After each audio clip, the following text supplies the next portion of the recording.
ఆయన గాయపరిచి గాయమును కట్టును, ఆయన గాయము చేయును, ఆయన చేతులే స్వస్థపరచును. యోబు గ్రంథము 5వ అధ్యాయము 18వ వచనం. భూకంపం మూలంగా గతంలో స్థానాలు తప్పిన కొండల్లో గుండా మనం వెళితే మనకు తెలుస్తుంది. అల్లకల్లోలం జరిగిపోయిన వెంటనే మనోజ్ఞమైన నెమ్మది అలుముకుంటుందని.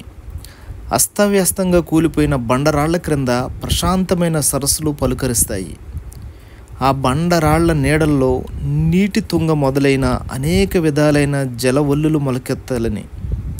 నాశనం జరిగిపోయిన తర్వాత బాధాకరమైన జ్ఞాపకాల సమాధుల మీద సరికొత్త రూపుదిద్దుకుంటుంది.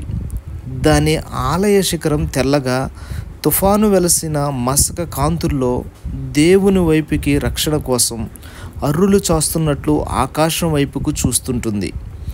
భూమి పునాదులు ఆయన చేతిలో ఉన్నాయి. పర్వతాల గాంభీర్యం ఆయనదే. భూకంపం కల్పించి ఆయన భూమిని దున్నాడు, లోతుగా నెర్రలు చేసి గాయపరిచాడు. నిద్రపోయే మైదానాలు ఉలిక్కిపడ్డాయి, కొండలు బండలు ఎగిరెగిరి పడ్డాయి. పర్వతాలకి తెలుసు దైవ రహస్యం, అనాదిగా మదిలో దాచుకున్న సత్యం. దేవుని శాంతి ఉంటుంది నిత్యం, ఇదే వాటి విశ్రాంతికి ఆధారం. అందాన్ని వాటికి కిరీటంగా పెట్టాడు, తన కృపకు అవే జన్మస్థానాలు. తన ఉదయాన్ని వాటిపై వెలిగించాడు, చేశాయని సంధ్యాకాంతిలో కొండగాలి వాటికి వార్తాహరుడు, సుడిగాలులు కేంద్రం నుండి వచ్చే సమాచారాలు, కారు మబ్బు వర్షపు దారులు ప్రేమగీతాలు, లోయల్లో ధ్వనించే వ్యాపించే సంగీతాలు, సెలయేళ్లను లాలించే తూగుటుయ్యాల, మబ్బు తునకలను నిద్రపుట్టే జోల, కల్లా కపటాలెరుగని కొండ జాతులకి ఇల్లు వాకిలే కొండ చర్యలు.